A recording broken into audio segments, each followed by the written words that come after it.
Heç düşünmüsünüzmü? Niyə eyni toxumluq kartofu əkən iki adamdan biri kisə-kisə iri kartof yığır, o biri isə torpağın altından xırda, qoz boyda yumrular çıxarır?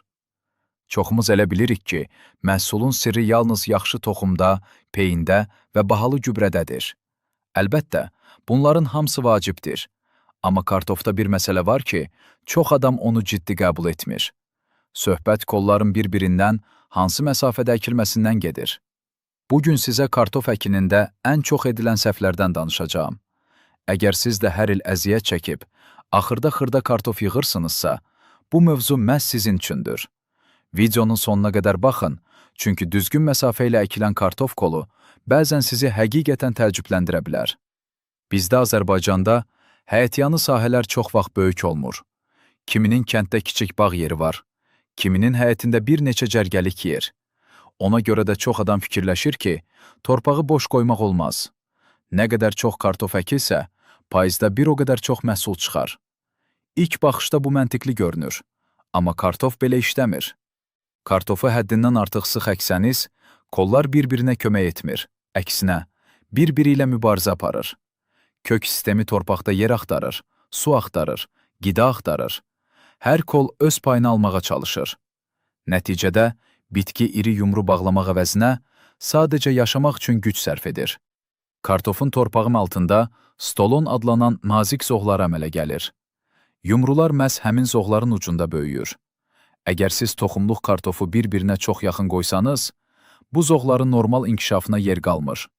Kök də sıxılır, yumrular da sıxılır. Axırda kolun altında çox sayda xırda kartof görürsünüz. Amma iri, seçmə kartof az olur. Ən geniş yayılmış yanlış fikir budur. 2 dəfə sıx əkim, 2 dəfə çox məhsul götürüm. Təəssüf ki, kartofda bu fikir işləmir. Bəli, sıx əkəndə kolların sayı çox olur. Amma hər kolun verdiyi məhsul azalır. Bir kolun altında 5-6 iri kartof əvəzinə 15-20 xırda yumru ola bilər. Belə kartofu həm təmizləmək çətindir, həm də bazarlıq məhsul kimi dəyəri aşağı olur. Düzgün əkinin əsas anlayışı qidalanma sahəsidir. Hər kartof koluna torpaqda müəyyən qədər yer lazımdır. Bu yer yalnız kökün yayılması üçün deyil, həm də suyun, havanın və qidanın normal paylanması üçündür. Bir kolun ətrafında kifayət qədər torpaq yoxdursa, siz nə qədər gübrə versəniz də, bitki ondan tam istifadə edə bilməyəcək.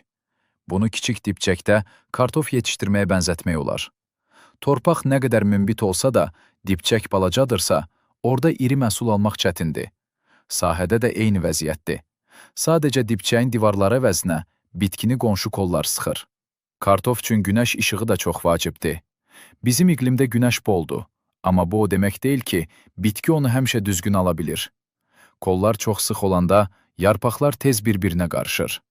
Aşağı yarpaqlara işıq düşmür, hava keçmir, yarpaq saralır və öz işini görmür. Halbuki bitki yarpaqda topladığı enerjini torpağın altına, yəni yumrulara göndərir. Əgər kol hər tərəfdən yaxşı işıqlanırsa, bitki güclü olur. Gövdə qalın, yarpaq sağlam, yumrular isə iri olur. Sıx əkin zamanı isə kartof yuxarı dartılır, nazik və zəif gövdələr əmələ gətirir. Kənardan baxanda sahə yaşıl görünür, amma torpağın altında gözlədiyiniz məhsul olmur. Bir məsələ də xəstəliklərdir. Kartofun ən təhlükəli problemlərindən biri fitoftoradır. Bu xəstəlik xüsusən rütubətli havada, yarpaqlar uzun müddət yaş qalanda sürətlə yayılır. Lənkəran, Astara, dağ ətəyi və rütubətli bölgələrdə bu risk daha yüksək olur. Amma aran bölgəsində də suvarmadan sonra və ya səhər şehindən sonra kollar havalanmırsa, xəstəlik üçün şərait yaranır. Sıx əkilmiş kartof sahəsində hava dolaşmır. Yarpaqların arasında rütubət qalır, günəş içəri düşmür, külək keçmir. Belə yerdə xəstəlik tez yayılır. Amma cərgələr arasında normal məsafə olanda yarpaqlar tez quruyur, hava rahat hərəkət edir və bitki daha sağlam qalır. Düzgün məsafə çox vaxt dərmansız profilaktikanın ən sadə yoludur. İndi isə əsas rəqəmlərə keçək. Adi həyətyanı sahə üçün kartof kolları arasında məsafə ən azı 30 sm olmalıdır. Əgər sort güclüdürsə və kol geniş böyüyürsə, 40 sm daha yaxşıdır. Cərgələr arasında isə 60 və 70 sm saxlamaq məsləhətdir. Bəli, yazda baxanda sizə elə gələ bilər ki, Torpağın yarısı boş qaldı. Qonşu da deyə bilər ki, bu qədər aralı niyə əkirsən? Amma biraz səbr edin. Yayın ortasına doğru kartofun gövdəsi və yarpaqları böyüyəcək. Cərgələr arasını örtəcək. Siz boş yer itirməmiş olacaqsınız. Əksinə, hər kola inkişaf üçün normal şərait vermiş olacaqsınız. Torpağın növü də məsafəyə təsir edir. Əgər torpağınız ağır gilli torpaqdırsa, kartofu daha aralı əkmək lazımdır. Gilli torpaqda kötün yayılması çətindir. Hava az olur. Su bəzən torpaqda çox qalır. Belə yerdə kolları sıx əkmək onların inkişafını daha da zəiflədir. Ağır torpaqda kollar arasında 40 sm, cərgələr arasında isə 75 və ya 80 sm saxlamaq daha düzgündür. Əgər torpağınız yüngül, qumsal və tez quruyan torpaqdırsa, əkin bir qədər sıx ola bilər. Məsələn, kollar arasında 30 sm saxlamaq kifayətdir. Çünki qumsal torpaqda kök daha rahat yayılır, amma su tez itir. Bu halda yarpaqların torpağı bir qədər tez kölgələməsi faydalıdır. Xüsusən Abşeron və Aran zonasında yay istisi torpağı çox tez qurudur. Sort seçimi də məsafəni dəyişir. Tez yetişən kartof sortları adətən çox iri kol əmələ gətirmir. Onlar məhsulu daha tez verir. Vegetasiya dövrü qısa olur. Belə sortları bir qədər yaxın əkmək olar. Kollar arasında 25 və ya 30 sm kifayət edə bilər. Gec yetişən sortlar isə başqa məsələdir. Onlar torpaqda daha uzun müddət qalır. Güclü gövdə və geniş yarpaq kütləsi əmələ gətirir. Belə kartofu sıx əksəniz, bitkilər bir-birini boğacaq. Gec sortlarda kollar arasında 40, hətta 45 sm məsafə saxlamaq daha yaxşı nəticə verir. Bir maraqlı üsul da var. Buna qoşa cərgə ilə əkin demək olar. Bu üsul kiçik sahədə yerə qənaət etmək istəyənlər üçün uyğundur.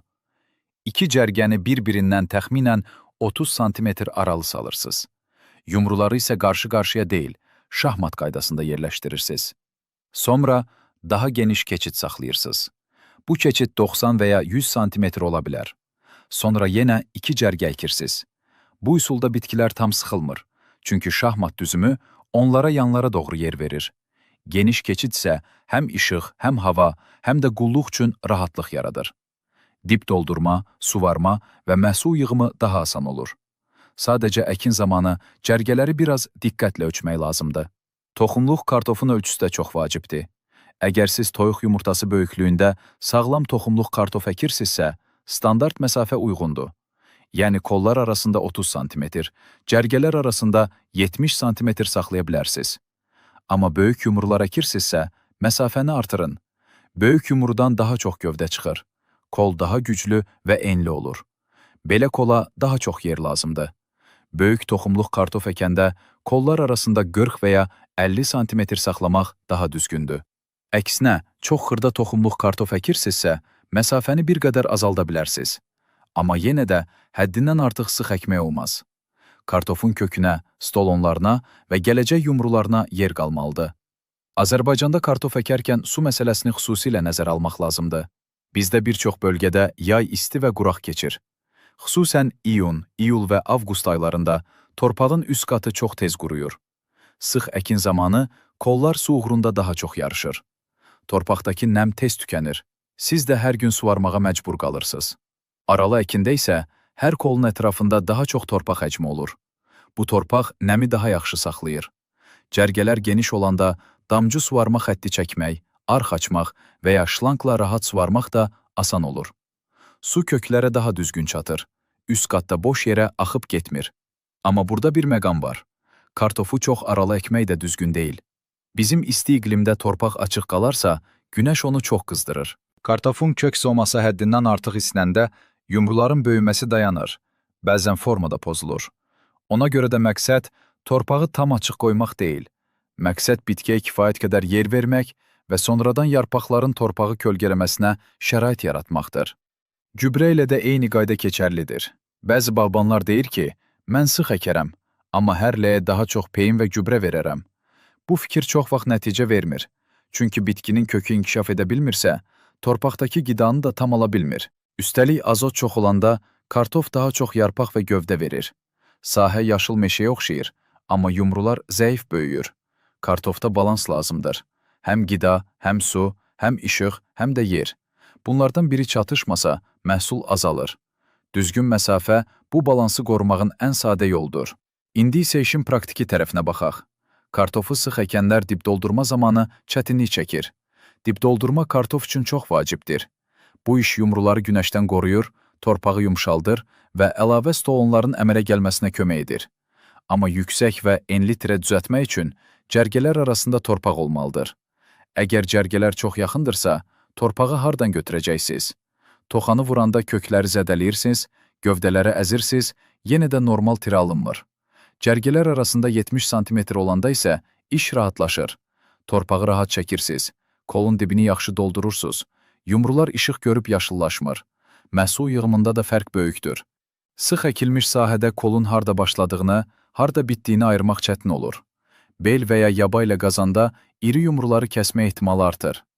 Kəsilmiş kartof isə uzun müddət saxlanmır. Onu tez istifadə etmək lazımdır. Düzgün məsafə ilə əkilən kartofda hər kol ayrıca görünür. Siz kolun mərkəzini görürsünüz, belin yerini düzgün seçirsiniz və yumruları daha az zədələyirsiniz. Bu həm məhsulun saxlanmasına, həm də əməyinizin hədər getməməsinə kömək edir. Xırda kartofun niyə əmələ gəldiyini də başa düşmək vacibdir. Kartof kolu mövsümün əvvəlində müəyyən sayda yumru bağlayır. Məsələn, kol 15 yumru əmələ gətirir. Sonra bu yumrular böyüməyə başlamalıdır. Amma sıx əkin zamanı su azdır, işıq azdır, qida azdır. Bitki bütün yumruları böyüdə bilmir. Nəticədə 1-2 yumru nisbətən böyüyür, qalanları xırda qalır. Əgər kola kifayət qədər yer versəniz, bitki bağladığı yumruların daha çoxunu böyütməyə güc tapır. Ona görə də məsafə yalnız kartofun sayına deyil, ölçüsünə də təsir edir. Bəs kartofu çox seyrək əksək nə olar? Bu da doğru deyil.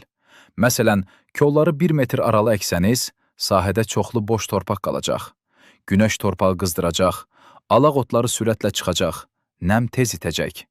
Siz yay boyu həm suvarma, həm də alaqla mübarizə aparmalı olacaqsınız. Ona görə qızıl orta lazımdır. Əksər sahələr üçün cərgələr arasında 60 və ya 70 sm ən uyğun ölçüdür. Alaq otları ilə mübarizədə də düzgün məsafə kömək edir. Kartof yeni çıxanda cərgələr arasını rahat toxa ilə yumşaltmaq olur. Birinci alaq dalğasını məhv edirsiniz. Sonra dib doldurma zamanı ikinci dalğada bastırılır. Kartofun yarpaqları böyüyəndə isə torpağın üstünü kölgələyir. İşıq az düşdüyü üçün yeni alaq toxumları zəif cücərir. Sıx əkin zamanı isə nə alaq rahat təmizlənir, nə dib doldurma yaxşı alınır. Bitkinin gövdəsini qırmaqdan qorxursunuz, araya girə bilmirsiniz. Axırda alaq otu kartofla yarışmağa başlayır. Böyük təsərrüfatlarda kartof təsadüfi əkilmir. Traktorla əkində cərgələr dəqiq ölçüdür. Çox yerdə cərgələr arasında 75 və ya 90 sm məsafə saxlanır. Çünki fermer bilir ki, iri, bazarlıq kartof daha qiymətlidir. Xırda kartof həm yığımda, həm satışda, həm də saxlamada problem yaradır. Biz də həyətyanı sahədə bu təcrübədən istifadə edə bilərik. Əlbəttə, böyük təsərrüfatla kiçik bağ eyni deyil, amma prinsip eynidir. Kartofun yerə, havaya, suya və işığa ehtiyacı var. Son illər bəzi bağbanlar kartofu saman və ya ot mulçası altında da yetişdirirlər. Bu üsulda torpaq az qazılır, yumru torpağın üstünə qoyulur və üstü qalın samanla örtülür. Belə əkin zamanı da məsafə vacibdir. Saman nəmi yaxşı saxlayır, torpağı istidən qoruyur, amma kollar yenə də işıq və hava istəyir. Saman altında əkin edirsinizsə, kollar arasında ən azı 40 sm məsafə saxlamaq yaxşıdır. Yumruları şahmat qaydasında yerləşdirmək olar. Çox sıx qoysanız, gövdələr bir-birinə qarışacaq, içəri hava keçməyəcək, rütubət çoxalacaq və yarpaqlar çürüməyə başlayacaq. Xüsusən rütubətli bölgələrdə buna diqqət etmək lazımdır. İndi sual yaranır. Bütün bu məsafələri sahədə necə rahat ölçək? Hər dəfə ruletka ilə gəzməyə ehtiyac yoxdur. Sadə bir ölçü çubuğu hazırlayın. Uzunluğu 70 sm olsun. Üzərində 30 və ya 40 sm yeri işarələyin. Əkin zamanı çubuğu yerə qoyursunuz və yumruları işarələrə görə yerləşdirirsiniz. Lopatın və ya toxanın sapından da istifadə etmək olar. Əvvəlcədən lazım olan məsafələri rəngli lentlə və ya boya ilə işarələyin. Sonra əkin zamanı sadəcə sapı yerə qoyub məsafəni rahat götürəcəksiniz. Yazda buna 5 dəqiqə vaxt sərf etsəniz, yayda və payızda saatlarla əziyyətdən xilas olarsınız. Gəlin yekunlaşdıraq. Kartofda məsafə sadə bir detal deyil. Bu, məhsulu idarə edən əsas amillərdən biridir. Kollar arasında 30 və ya 40 sm, cərgələr arasında isə 60 və ya 70 sm saxlamaqla siz hər bitkiyə normal inkişaf imkanı verirsiniz. Belə əkin zamanı kartof daha yaxşı işıqlanır, hava alır, suyu və qidanı daha düzgün mənimsəyir. Xəstəlik riski azalır, dib doldurma asanlaşır, alaqla mübarizə rahat olur. Məhsul yığımı daha səliqəli keçir. Ən əsası isə kol xırda yumrular əvəzinə iri, sağlam və seçmə kartof formalaşdırır. Əgər indiyə qədər kartofu çox sıx əkmisinizsə, gələn mövsüm heç olmasa bir neçə cərgəni bu qayda ilə sınaqdan keçirin. Öz gözünüzlə fərqi görün. Bəzən məhsulu artırmaq üçün daha çox əkmək yox, bitkiyə nəfəs almağa imkan vermək lazımdır. Kartof da canlı bitkidir. Ona yer verəndə, suyu düzgün çatanda, günəşi alanda və kökü rahat yayılanda zəhmətin qarşılığını verir. Bugün danışdıqlarımız bu qədər. Əgər bağınızda, həyətinizdə və ya kənd yerində kartof əkirsinizsə, bu sadə qaydanı unutmayın. Sıx əkin çox məhsul demək deyil. Düzgün məsafə iri və sağlam məhsulun açarıdır. İzlədiyiniz üçün çox sağ olun. Kanalımıza abunə olun ki, bağçılıq və bostançılıqla bağlı daha çox faydalı məsləhətləri birlikdə öyrənək. Növbəti videoda görüşənədək.